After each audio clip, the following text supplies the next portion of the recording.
네, 윤 대통령 탄핵 선고의 날을 맞은 이곳 헌재안은 아직 차분하고 조용합니다. 경찰의 철통 같은 경비 속에 직원들과 취재진을 제외한 다른 사람들은 출입이 통제되면서 윤 대통령 탄핵 찬반 집회가 이어지고 있는 안국역 일대와 대비되는 분위기입니다. 선고는 오전 11시 헌재 대심판정에서 진행됩니다. 조금 전 정영식 재판관을 시작으로 재판관 8명도 속속 헌재로 모여들기 시작했는데요. 보안과 안전을 이유로 선고 당일 재판관들 출근 모습을 공개하지 않겠다고 했던 헌재는 국민 알 권리를 고려해 질의응답을 하지 않는 선에서 제한적으로 허용했습니다.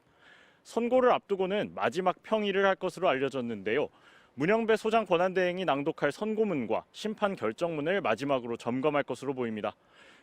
박근혜, 노무현 두 전직 대통령 탄핵 심판 때도 선고 직전 마지막 평의를 열었습니다. 선고 효력은 문영배 소장 권한대행이 주문을 읽는 즉시 발생하는데요. 헌재에서 6명 이상의 재판관들이 탄핵이 필요하다고 판단하면 윤 대통령은 즉각 파면돼 대통령직에서 물러나게 되고요. 반면 탄핵안에 찬성한 재판관이 6명이 안 되면 윤 대통령은 직무에 곧바로 복귀하게 됩니다. 윤 대통령이 직접 출석할지도 관심이었는데 결국 나오지 않기로 했네요. 네, 대리인단을 통해 출석하지 않는다고 밝혔습니다. 혼잡이 우려되는 상황에서 질서 유지와 대통령 경호 문제를 종합적으로 고려했다고 했습니다.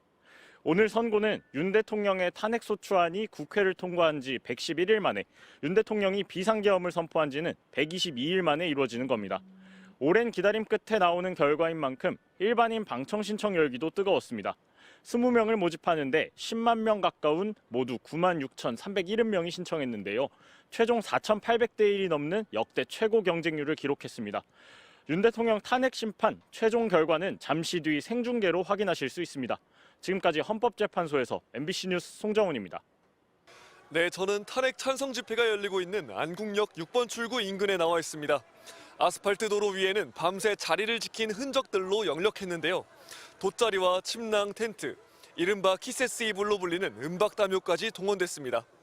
지금은 해가 뜨고 점차 선고 시간이 다가오면서 하나둘씩 자리를 정돈하는 모습입니다. 시민들은 탄핵 인용을 촉구하며 이렇게 뜬 눈으로 밤을 새운 뒤 오전 11시 헌재의 탄핵 심판 선고를 생중계로 시청하겠다는 계획입니다.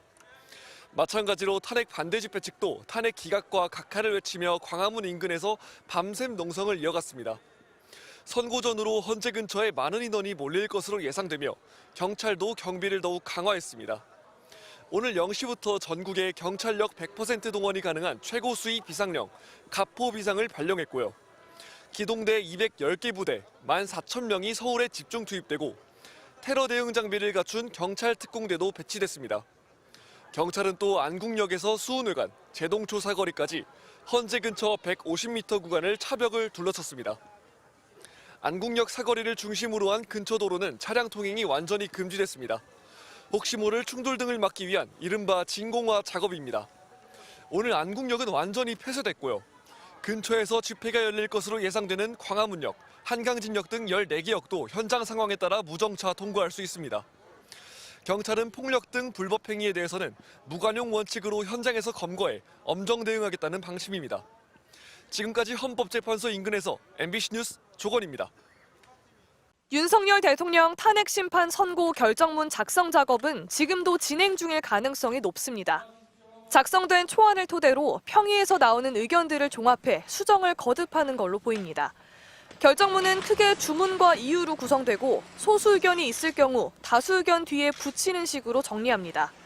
과거 전직 대통령 탄핵 심판 때도 막판까지 치열한 논의를 거쳤습니다.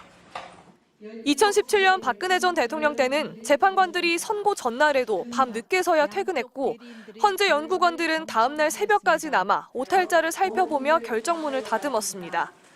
선고 당일 오전 평결을 거쳐 재판관들은 결정문에 서명하고 오전 11시 심판정에 들어섰습니다. 보안 문제 때문인 걸로 알려졌습니다.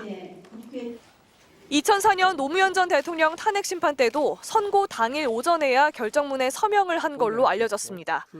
노 전 대통령 파면을 주장한 재판관의 소수 의견을 결정문에 담을지를 두고 재판관들 사이에 의견 충돌이 있었다는 겁니다. 파면 의견이 누구누구다라는 걸 쓰지 못하더라도 그런 의견이 있었다는 거는 쓸 수 있지 않느냐 했는데 그것도 역시 받아들여지지가 않았고 선고할 때 김영일 재판관이 나오지 않았던 거고 윤 대통령 탄핵 사건을 심리 중인 재판관들은 선고 사흘 전 평결을 통해 대략적인 결론을 도출했습니다. 결정문을 다듬는 마지막 조율은 오전 11시 선고 직전까지 이어질 걸로 보입니다. 결정문은 헌법재판관 8명이 모두 서명하면 최종 확정됩니다. MBC 뉴스 구민지입니다. 윤석열 대통령은 헌법을 지키겠다고 선서했습니다. 선서, 나는 헌법을 준수하고 국가를 보위하며 대통령 취임 선서문은 헌법에도 나옵니다. 헌법 69조, 대통령은 취임할 때 선서를 한다고 돼 있고 그 내용도 명시돼 있습니다. 맨 앞이 헌법 준수이고 국가 보위, 평화 통일, 국민 자유와 복리 순입니다. 국헌이 헌법으로 말만 조금 바뀌었지 대한민국 헌법이 탄생한 1948년부터 지금까지 9차례 개헌되는 동안 취임 선서문 맨 앞자리는 헌법 준수였습니다. 헌법 준수가 대통령이 성실히 수행하겠다고 국민 앞에 엄숙히 선서해야 할 가장 중요한 책무인 겁니다.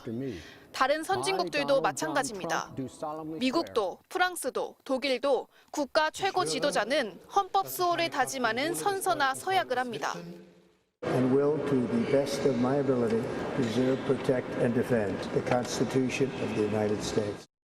헌법 수호 의무를 어기면 파면될 수 있습니다. 헌법과 법률 위반의 정도가 중대하면 파면입니다. 박근혜 전 대통령 파면 당시 헌법재판소는 위반의 정도가 중대하다고 결론 내렸습니다. 중대성은 다시 2가지 잣대로 결정합니다. 헌법 수호 관점에서 용납될 수 없는 정도라면 또 국민 신임을 배신해서 국정을 담당할 자격을 상실한 정도라면 위반의 중대성이 크다고 판단합니다. 내란 우두머리 혐의로 재판을 받고 있는 윤 대통령의 운명도 이 중대성에 달려 있는 겁니다. 법적, 정치적 책임 문제를 회피하지 않겠다고 해놓고 수사기관 출석 요구를 번번이 거부하고 법원이 발부한 체포영장도 불법이라며 거부한 윤 대통령의 헌법 수호 의지를 헌재가 어떻게 판단할지도 관건입니다. 헌재가 어떤 결정을 하든 승복하는 것도 헌법 준수를 선서한 윤 대통령의 책무입니다. MBC 뉴스 김현지입니다.